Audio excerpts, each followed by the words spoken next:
Hello, everyone. Uh, so Peacemaker Season 2 came out. Let's talk about it.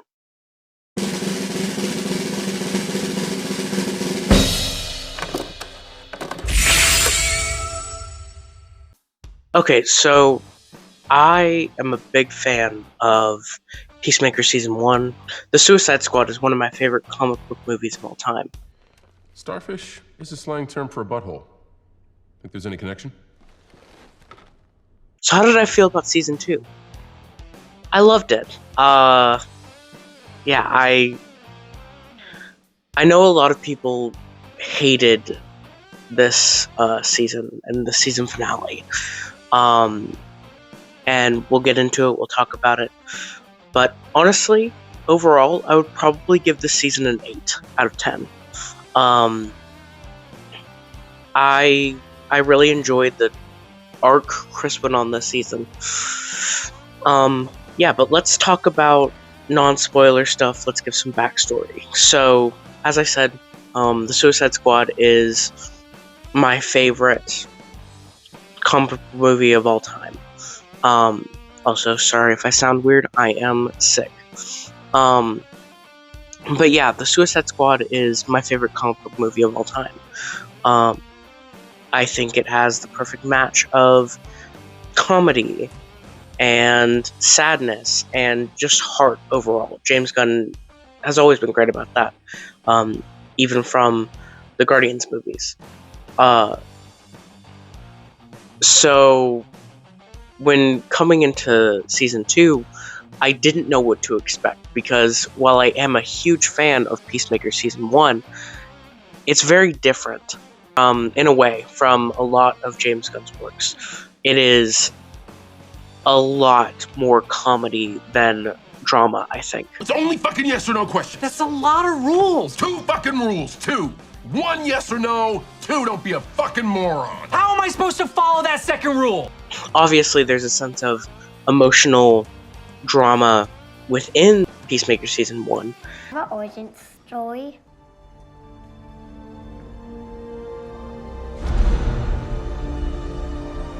You dumb fuck, you killed me!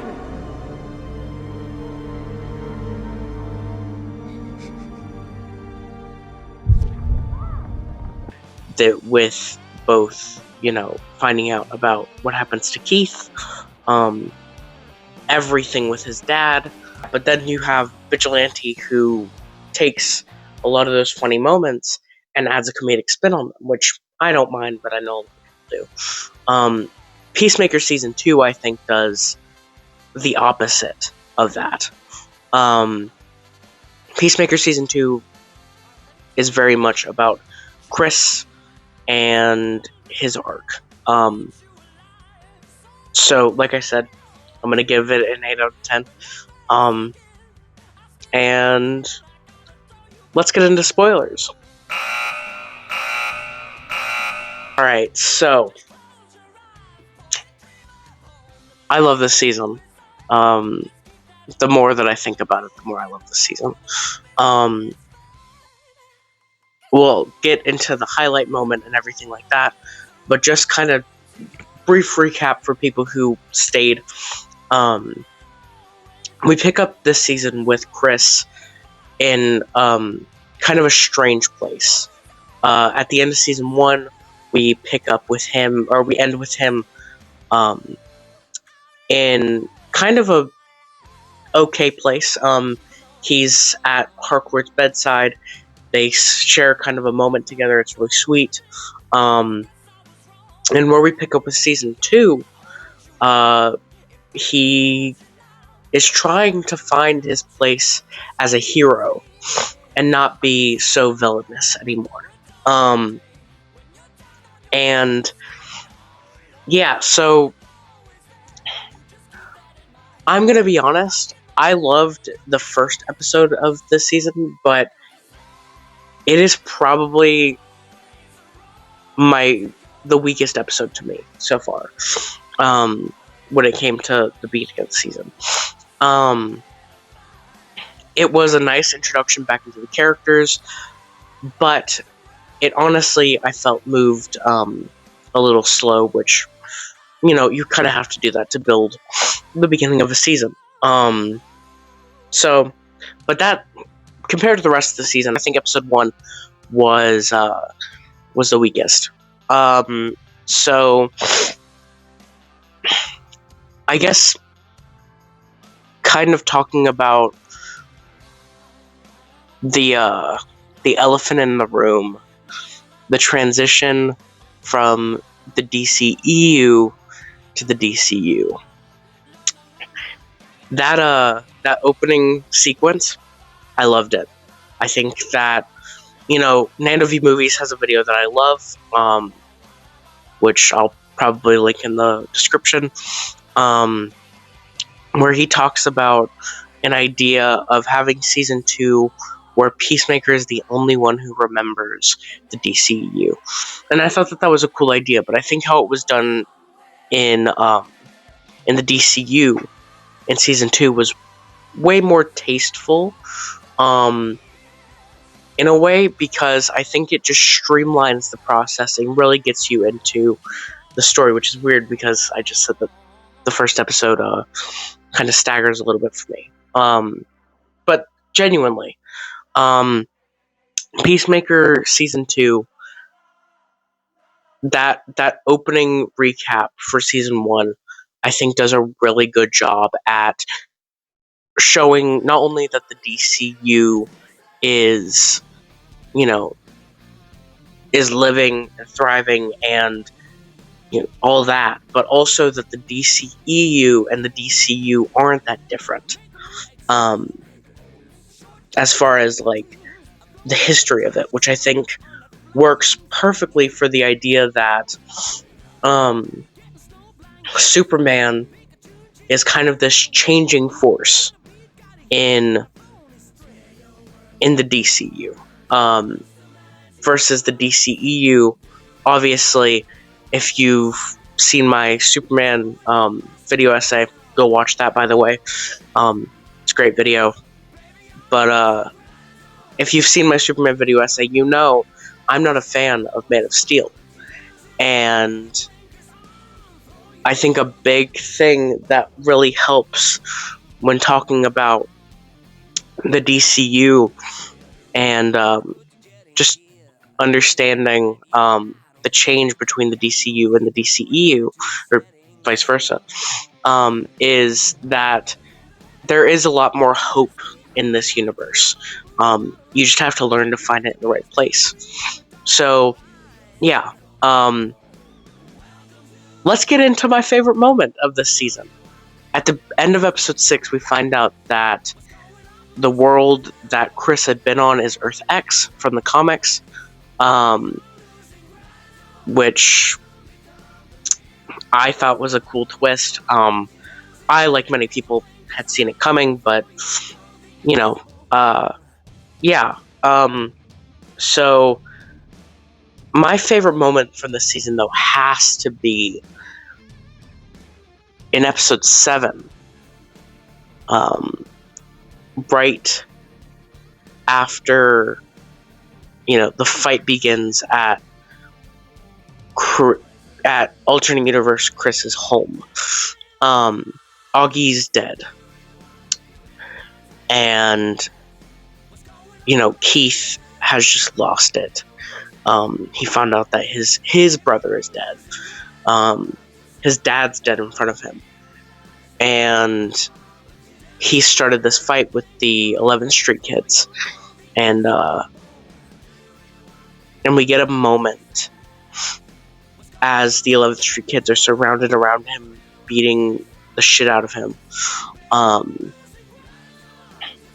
where Peacemaker watches from a distance, and you can see him reliving a moment that we see from earlier in season 1. You dumb fuck. And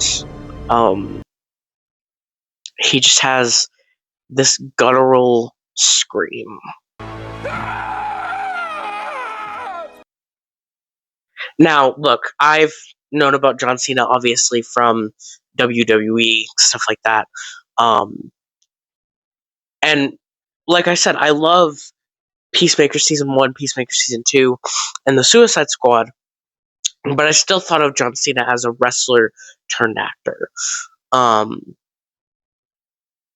That scene made me think of him as an actor, a real actor. I had my friend Braylon, who was directing Gotham City Sirens, watch the show. She loved it, and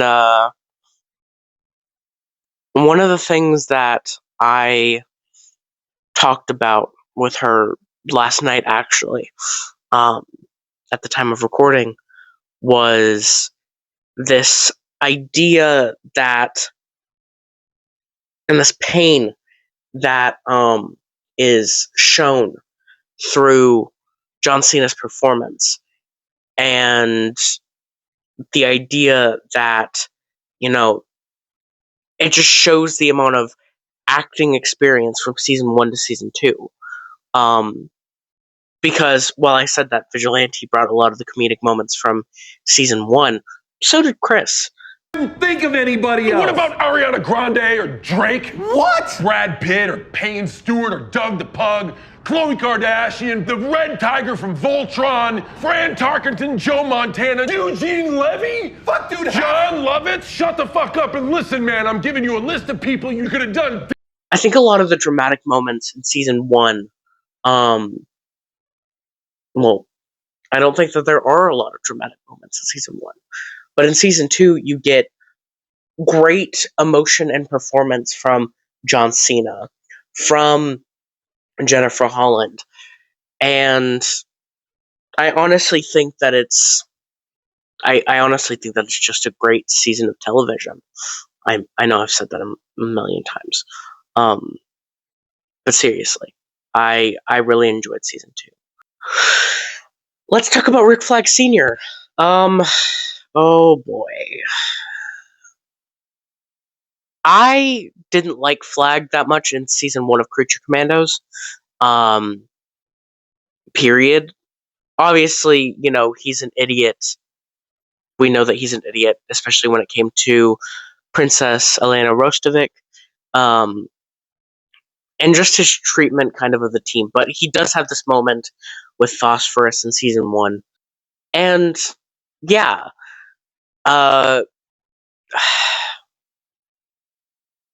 It does kind of feel like that moment is taken away in the end of season 2. Especially the finale, we get a montage of Argus members dying and going through the doors of the QUC,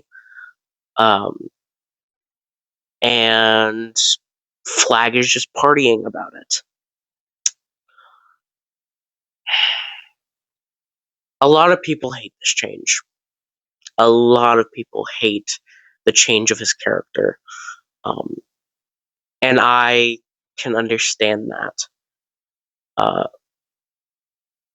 But my interpretation of it, and something that made me enjoy it, I think, a little bit more than everybody else did, is I think it's a situation of, if you go back through the season, if you go to the end of Superman, there is a change, there is an arc of kind of this distrust of metahumans. At the end of or at the end of Superman, you get that line from, I can't think of who he is, but he does show up in Peacemaker as well. And he talks about how, metahumans are controlling the world now. You get, at the beginning of episode 1, the scene with the news guy, and Flag hearing about the people who have broken out of Belle Reve and Arkham. I think that the approach that they made to his change wasn't bad. Um, I think that it had to happen, especially for, salvation to exist. I do wish that we had more time with these characters, which we'll get into. But I don't think that Flag's arc is unnoticeable. And I also think that, in a way, Flag is simply doing it for Peacemaker, and he's just playing up with Lex's goons. And I think that it kind of shows that the power is getting to his head a little bit. Kind of like a monkey see, monkey do situation, where even if he didn't feel that way necessarily fully at the beginning of working with Happerson and Otis, by the end, I think that it kind of makes a little bit of sense for him to hate metahumans like he does. But that ending scene of season 2, where Chris gets stuck in salvation, I think that it shows really at the end what Flag's goal has been all season, which is Fuck the Peacemaker. so. I don't think that it's a missed character arc. But let's get into my biggest flaw this season. But before that, a word from today's sponsor. Hey guys, I just wanted to take a minute to thank today's sponsor, you guys. As we approach SleepyCatFilms having 100 subscribers, we are very excited to announce something that I've been cooking up for a few weeks now to make everybody's life a little bit easier. So, I'd like to announce the SleepyCatFilms official website. On the SleepyCatFilms official website, you can find links to our short films. You can find links to our podcast, both the Spotify link and the YouTube link. You can find an About Us section that talks about how SleepyCatFilms was created. Fun fact, SleepyCatFilms wasn't originally named SleepyCatFilms. It was called Steadicam Productions. You can find an About Me section talking about me specifically, the founder. You can find an area showing all of the board members. It's not up yet, but eventually you'll be able to find news articles about going on behind the scenes written by us as well as potentially you, the fans. You can find a behind the scenes section that shows behind the scenes pictures not seen on any place other than IMDb. You can also find there the Rise of the Red Hood behind the scenes, which, even though Rise of the Red Hood is having a creative overhaul and moving into an animated movie, still will help you understand where our direction for the character is going. So yeah. Also, if you would like to join the SleepyCatFilms family and work with us, there is a section on the website for that. We're always looking for new actors, directors, writers, so it's always great. If you are interested in the SleepyCatFilms website, you can go to sleepycatfilms.my.canva.site. Thanks, guys. Okay. So my biggest flaw from season 2 is the fact that it's not long enough. Damn it, James Gunn, it's not long enough. I don't know who controls the episode numbers. I know a lot of people are talking about like DC Studios controls that. I don't think they do. I think it's an HBO Max thing. And I don't think the episode order was high enough. I think it should have been 10 episodes. Minimum. I think that having more breathing room with Earth X would have been amazing for what James was showing. And I think the Salvation stuff could have been built up to a little bit better. With that being said, my counterpoint to that is I think that, the formation of Checkmate makes sense for the trajectory of where this season has gone. I think it helps push these characters forward in a way that I didn't even expect from the season. with Sasha Bordeaux joining, with Fleury joining, I'm interested to see what direction Checkmate goes from here. And that's why I really think that season 3 will be a Checkmate show, and I think we're done with Peacemaker. The show, not the character. But I think that, the biggest flaw with this season is just that we don't have enough time with it. And I think that some time could have been spent more with the dynamics of Sasha Bordeaux and Harcourt. We could have had a little bit more time directly addressing Kia and Adebayo's relationship. I feel like it was just a little too rushed. But High Top Films has a video that he put out a few weeks ago where he talks about the show Peacemaker in general. And he said, Peacemaker's strong suit has never been the story. It's been the characters. And I 100% agree with that. And I think that this season did an impeccable job with the characterization and the character arcs of Adebayo, of Harcourt, and most certainly of Christopher Smith Peacemaker. Well, I think that's all. Tell us what you thought about Peacemaker in the comments down below. We really love to hear from you. While you're down there, if you could like and subscribe, that would be great.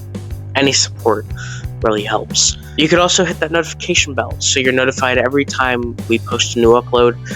We have a lot of stuff in the pipeline. Stuff like this for the for any MCU or DCU stuff in the pipeline. We have the FNAF movie coming out this December, whatever. So expect a review for that. Also, when it comes to our show and film side for SleepyCatFilms, we have Grayson coming out next year, which I'm super excited for. We are in the process of recording that. Yeah, all kinds of stuff like that. So I'm absolutely excited for that. We have Gotham City Sirens in development right now. We have a FNAF series in early development right now. So all just really exciting stuff to look forward to. Also, if you are a fan of video essays, we have stuff like that in the pipeline. If you would like to further support SleepyCatFilms and see some of the behind the scenes we have here at SleepyCatFilms, go follow the SleepyCatFilms on all platforms. That's Instagram, TikTok, Twitter, Blue Sky. I think we have a Blue Sky here on YouTube. All over the place. SleepyCatFilms has just about everything. If you want more from me, you can follow me at Logan K. Murray on all platforms. I have a lot of discussion videos like this on my TikTok, talking about just casting, story ideas, stuff like that. I know I'm a little late on the Peacemaker talk, but I want to get more of these videos out to you guys. So, yeah, stay tuned for that. Well, I believe that is all I have for you guys today. Yeah, don't forget to stay creative. The thing I find the most touching in the episode is when she looks at him and she says, you're big and you're dumb and you're stupid, but when I'm around you, I know you love me. And you might be the only person in the world that I can say that about. And I'm crying because it's touching and the way she performs it is touching. I'm also crying because that's my dad. And that was the way I felt about him. And that's probably Peacemaker. Goof. You know, this buffoonish, imperfect guy who's just so generous and so full of love. And I knew my dad loved me. And that to me is the most touching thing probably ever on the show. Did you hear the lobster joke?